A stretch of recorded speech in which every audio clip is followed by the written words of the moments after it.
Welcome to How to Make an App for Beginners. Now, it doesn't matter if you've never coded before. By the end of this video, you will have built this app. Now, I know it looks simple, but it's so powerful because you will have proven to yourself that you can make an app. And oftentimes, that singular belief is all it takes for you to continue growing your skills, building bigger and better apps, and potentially even starting a career in app development. Now, maybe you've been doubting yourself, or maybe you've been wanting to build that app in your head for the longest time, or maybe you've even tried coding and failed. We're going to turn that all around.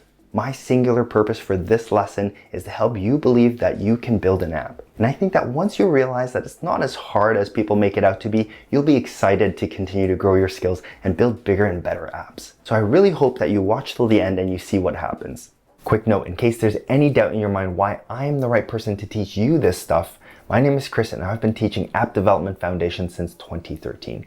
Code with Chris is also the largest iOS channel on YouTube, and the last time we did this training series, it was viewed by over 5.4 million people. This lesson series that you're about to watch has even been used inside school classrooms and Apple retail stores. Now, all of that is just to say that you're in good hands. I'm so excited you're here. Let's roll up our sleeves and get started.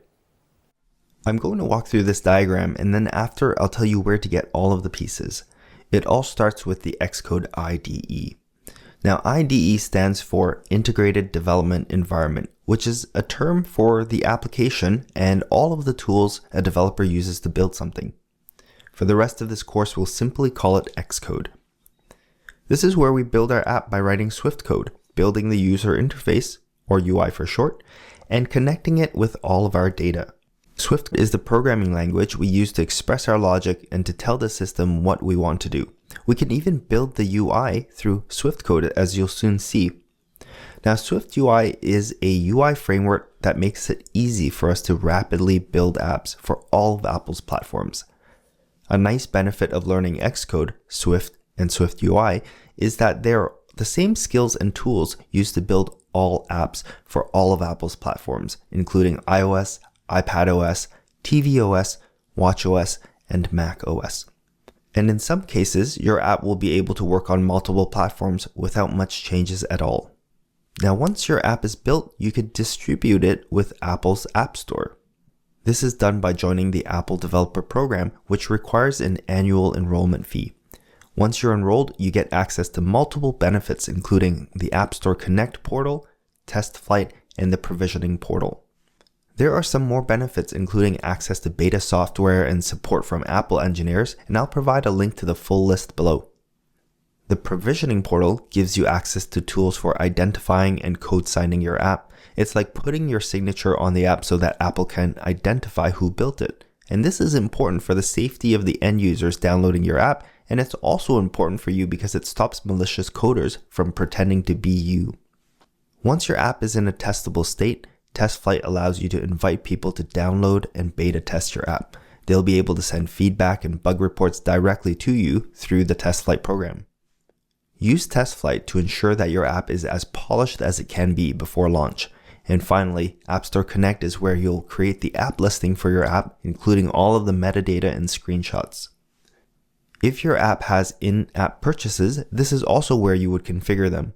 Once your app is tested and the listing is ready, you can upload the app from Xcode to App Store Connect.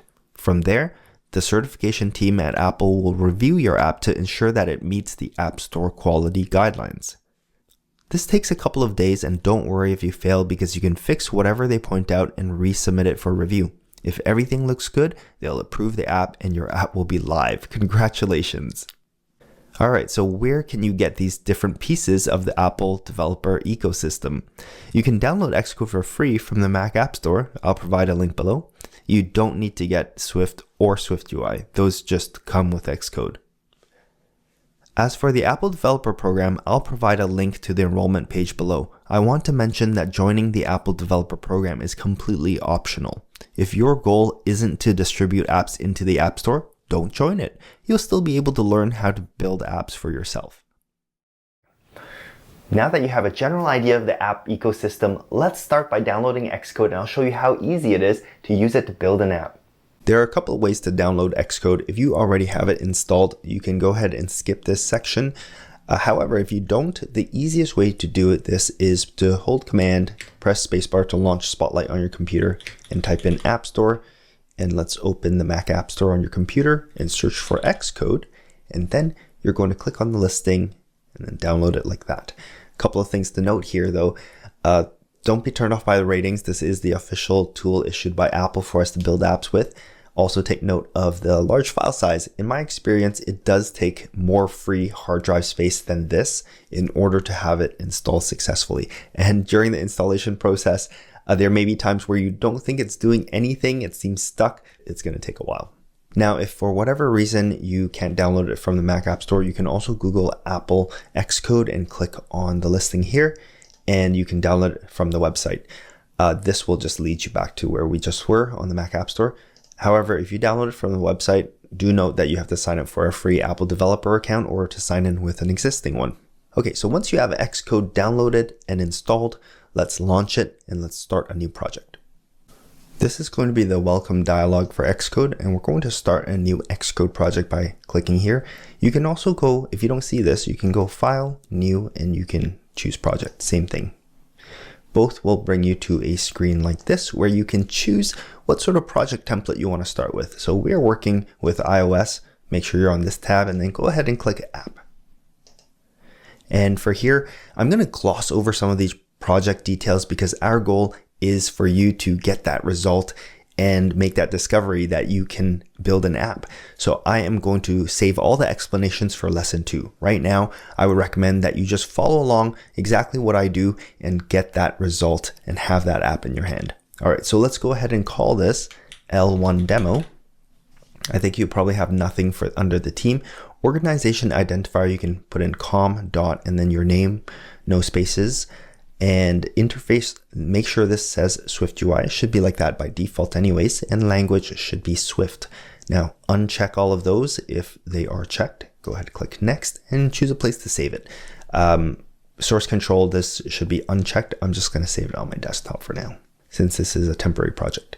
Now you're going to give it some time. It's going to boot up your new app project. I'm going to open this window up a little bit. You see how fast I was able to see something here on the right hand side for you. If it's a first launch, it will take a little bit longer, give it a couple of minutes even. But while that is going, we are actually going to go ahead on this left hand side here and click Assets. Now this is the asset library. This is where you're going to store all of the image and color assets for your app project. I've prepared an image file that we're going to use for this demo. You can go ahead and pause the video and grab any image you want. Save it somewhere where you know where it is. And what you're going to do is click and drag it into this panel right here, or this panel, doesn't really matter. This is a big panel, so let's drag it there. What you're going to see is this image asset that you've added to your Xcode project. Now take note of this name here because we're going to be referring to that image with that name. You can rename it by tapping and clicking it like that and just typing in whatever you want, or you can hit enter and you can also rename it like that. So mine's gonna be named Niagara Falls. That's perfectly fine for me. So now that you've got that done, let's go ahead and click on Content View. So by this time you should be seeing something on here, and what you see here is a preview of your user interface. So you can see what this screen looks like.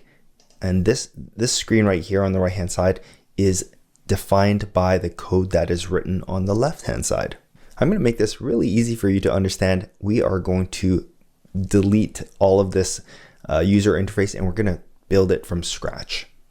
And you'll see how easy this is. Right now it looks like a whole bunch of code that it's really hard to understand. We're going to change that. So let's highlight this code starting at VStack and then going all the way to the end of this line 18 padding. And I'm just going to highlight it all and just hit delete. And then I'm going to press enter twice so I can make some space in here.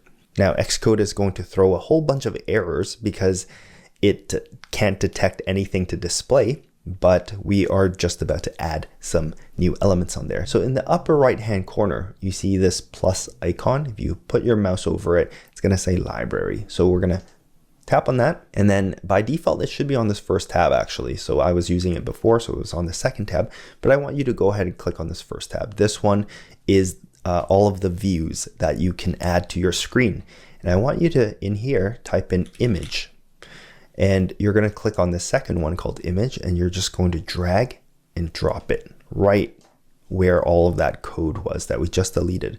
So this is an image view. It's going to allow you to display an image.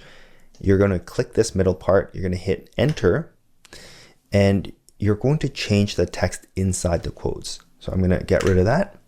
Notice that I still have the 2 quotes here. In between those 2 quotes, we're going to type in the asset name. So just to remind ourselves, let's go back to the asset library.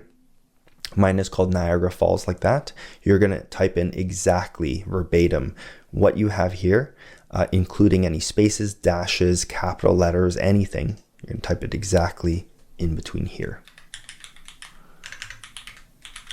Because if it doesn't match, it's not going to display.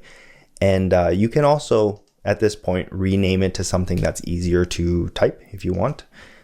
You can do that. And what you're going to see is the image. This is previewing what we have here. Now this doesn't look quite right to me, so I am going to modify this image view. I'm going to customize it. We're going to open up the library again by tapping that, and this time we are going to switch over to the second tab. And these are where all the modifiers are. So modifiers are things that we add to the view to change its properties and attributes.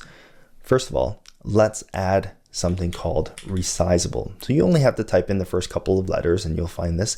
So this allows you to, it tells the system that this image can be resized. So I'm going to click and drag once again and put it, you can either put it at the end or you can put it right underneath.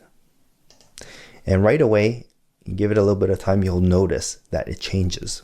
The other thing you'll notice though is that the image now looks a little bit squished, right? It looks squished and the aspect ratio is not correct. We're gonna also add a modifier to change that. But first, I wanna round the corners. That's something nice and easy and it looks pleasant. So let's go ahead and do that. Let's add another modifier by opening up the library. We are going to this time, make sure you're on the second tab, modifiers, and search for corner radius. Click drag and drop again. And this is the nice thing. We're going to put it underneath resizable. You see that it's automatically going to put a space for you. Make sure you don't accidentally put it down here or like after this bracket or anything like that.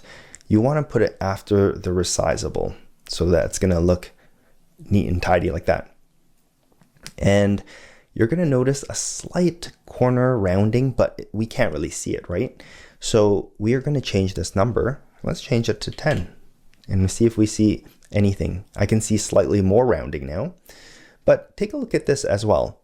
I'm going to leave my mouse anywhere on image, resizable, or corner radius, my cursor I mean, and on the rightmost side here, you can see a whole bunch of things you can configure. After we added that corner radius modifier, you see right here, this reflects what we typed in right here. And in fact, if I press plus, you can see it's changing the number. Right, so this is a very easy way for us to modify the code visually through an interface here. Okay, so I promised that we would unsquish this image, right? Let's go ahead and open up the library and we are going to search for aspect ratio. And we're going to drag and drop this one right under corner radius. So again, make sure you put it right there. And if you accidentally put it right here, for example, you can go ahead and delete it and try it again. Now I'm going to put my cursor on aspect ratio because I want to change the type of aspect ratio. We can define how we want this to behave. Let's make a little more space. You can drag this and make the preview a little smaller so the code will fit on one line. So you can see here it says fill, which is exactly what we have here. I'm going to pull down this drop down. I want to find one that's called fit because that will actually shrink the image down, keeping the aspect ratio until it fits the screen, which is what the behavior that I want to see. Unfortunately, it's not in this drop down. Maybe Xcode can't detect it. However, don't forget, we can modify it through the code as well. So I am going to get rid of this fill by just, I'm going to delete it like that. And then I'm going to hit dot on my keyboard and out pops this menu. This is called the autocomplete menu. And it's going to allow you to select from different options without having to type too much. So just by hitting dot, it opens up this menu and it gives me different options. Now there we have fit, right? An option that resizes the content so that it's all within the available space, both vertically and horizontally. Let's choose that and see how that looks. Perfect, that's what I wanted. Now, one thing to note, if you press dot and that menu doesn't pop up, that's perfectly fine. Just type this out, .fit, and you're gonna get the same result. Next, I don't really like how it's touching the edges, so let's go ahead and add another modifier. This time it's called padding. So we're gonna drag and drop that. So you can see how easy this is, right? You don't even have to write all of this code. You can do this visually. I like the way the picture looks now. Let's put a piece of text underneath. So we're gonna open up the library again. And you see a common theme here. This time we're gonna switch over back to the Views tab, and we're gonna search for text. I'm gonna drag and drop that. This displays a piece of text, right? And you wanna make sure that you never, you wanna respect the brackets, right? So you never wanna put anything outside of these two brackets, because you see when I click it, right? When I click this, it shows the opening bracket. We have to put all of the components after this opening bracket and before this closing bracket. So think of it as a sandwich. So there's my text. Let's go ahead and double click placeholder. And once again, I can get rid of that text in between the quotes, and I can type in whatever I want. But you might get some errors in Xcode now, or worse yet, Xcode might not tell you what's wrong, and it might just not show you anything, as in what's happening right now. So the problem is that it doesn't know how to lay out these two elements. How do you want them arranged? On top of each other, beside each other? It doesn't know. Luckily, we have something called a layout container to tell the system how to lay out multiple elements on the screen. So again, let's open up the library under Views. Let's search for vertical stack. You can type in VStack or vertical stack. We're going to choose this one, not the lazy ones. So vertical stack, let's drag and drop that. I'm going to put this above the image this time. You'll see that this one, let's add some space in between it. This one comes with an opening bracket and a closing bracket, and in between it says content. So what a VStack does is whatever content is in between the opening bracket and closing bracket, it will lay it out on top of each other. So what we want to do is we're going to delete that content, and we are going to move this image along with all of its modifiers, as well as the text element inside the VStack, right in between these two brackets. So I'm going to press Command X to cut that code and put my cursor in between those two brackets and press Command V to paste it. And what you're going to see on the right hand side is now it knows how you want to arrange those elements. I want to change the text. Let's go ahead and add some modifiers, right? Okay, let's open up the library, change to the modifiers tab, and we're going to choose one called font. And you might not see it right away because, I mean, the search, I guess the word font is in the descriptions of all of this, but we're specifically going to look for one called font. There we go.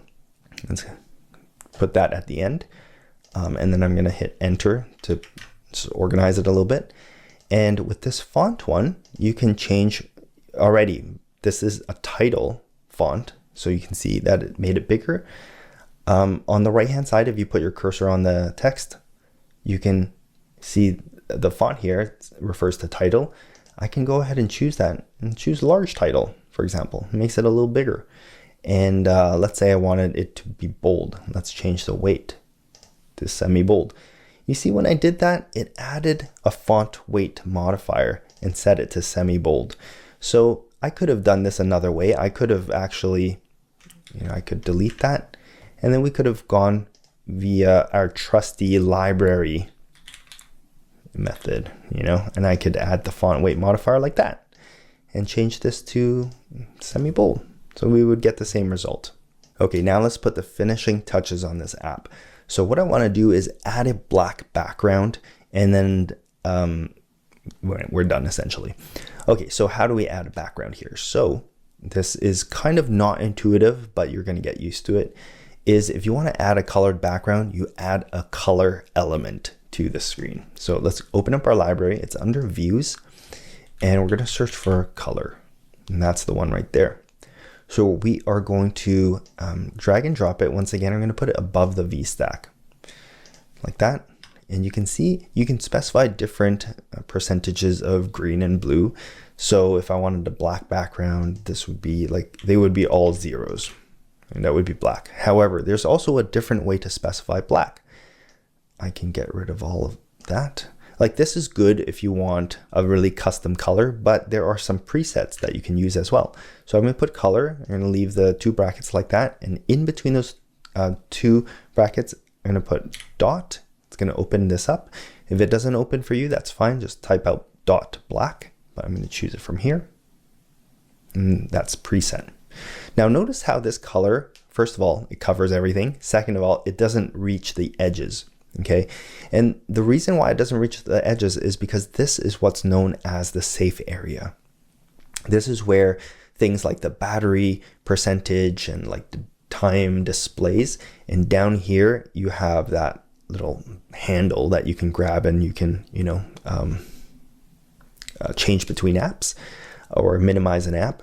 So if you want your elements or your colors or whatever it may be to go into those zones, the safe area, you have to add a modifier to tell it to do so. So let's go ahead and add that modifier. Hit open the library and then switch the modifiers, and let's type in ignore. And there's this one, ignores safe area. So you're basically saying that you don't care about the safe area and you want this element to go into that danger zone or that safe area. Now you can see our color covers everything. The problem is we don't see anything else. So why don't we try making some space in our V stack right here and highlighting our color with the modifier, Command X to cut it, put it in here, Command V to paste it. What do you know? Our V stack puts it, arranges it on top of each other, but it's probably not what we're expecting, right? And you can see that it did it in a way, it's pretty smart, where it gave each element enough space. So this is as much space that like the text needs, and then the image, and then the black color takes up the rest, whatever else is available. But that's not really what we're after. We want the image and the text to sit on top of the color element, right? So there's another layout container we can use. Let's check it out. Let's go to views. It's called a depth stack, or in other words, a Z stack or Z stack if you're Canadian like me. So this one is going to be special. Things can actually sit on top of each other on the Z axis in sort of like a depth. You can have, depth would be the best way to describe it, right? So let's try this out. Let's erase content and let's first of all move the color in there. Command X, Command V. And next we are going to add our entire V stack in there. Okay, so let me just remove some of the space. Make sure this is very, you got to be very careful because we're moving things around. If you misalign one of the brackets here, it won't be able to read your code properly and it won't know what sort of layout to make. So tap on this bracket and make sure that when you do this, that it's highlighting the bracket that you expect it to. So you want to grab the V stack along with its opening bracket, along with all the contents, along with the closing bracket. So I'm just highlight all of that, Command X, and in here inside the Z stack before the closing bracket, I'm gonna put that in there. So what it's gonna do is it's gonna put the color at the bottom, and then it's good to put the V stack along with all of its contents on top of that. And so we have this. Unfortunately, our text is not visible. So let's go ahead and add a modifier. So I could just do this and choose white, or we could add a modifier. And the one that we're looking for is foreground color. That's what we would add to change the color of the text. However, let's modify it here and see what happens. See, when I chose white, it added the foreground color modifier for us and set it to color white. Pretty simple stuff, right? Now comes the fun part. Let's launch our app. Now later in this video series, I'll definitely show you how to launch this app or any app on your phone or your device. For right now, we are going to run this in the iOS simulator. So up here, you're going to notice it says iPhone, whatever. Well, it depends what version of Xcode you have, but I want you to tap on that and you can choose a bunch of different simulators. Choose the latest iPhone that you want. I'm just going to choose iPhone 14 and I want you to hit this run button. Now give it a couple of minutes and then you're going to see a virtual iPhone on your screen. I have to warn you though, if this is the first time you're running the iOS simulator, it's going to take a few minutes to boot up, but subsequent times it's going to be a lot faster. Now here it is. This is the simulator. Now the cool thing about the simulator is that there are some quick buttons here where you can rotate it to a different orientation so you can see what it looks like. You can take a screenshot. You can even take a video from the menus up here. You can hit this to go back to the home screen. This is a virtual iPhone for you to test your app. Now, what is the difference between this simulator and the preview that we had inside Xcode? Well, this simulator is great for testing your app because it has features to, look, you can simulate a shake, you can test out Face ID, you can simulate locations, like a custom location, you can simulate a driving car or a bicycle ride.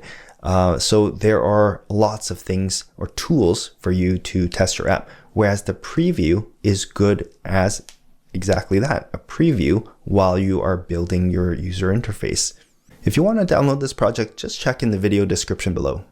Now I hope this lesson has showed you that building apps is not some mystical dark art. Granted, this app was simple, but every lesson that you complete after this one, you're going to gain a new skill. Now, just in case you get stuck, we also have a free community where you can go and get help. Just visit codecrew.codewithchris.com. So between this lesson series and the community, I think you're going to make pretty good progress while having fun and learning a lot. I mean, these people did. Did you think I made those app icons up? In the next lesson, we are going to dive a little deeper into Xcode and I'll explain what the rest of the files in your app project do. Click over here to visit lesson 2 and I'll see you there.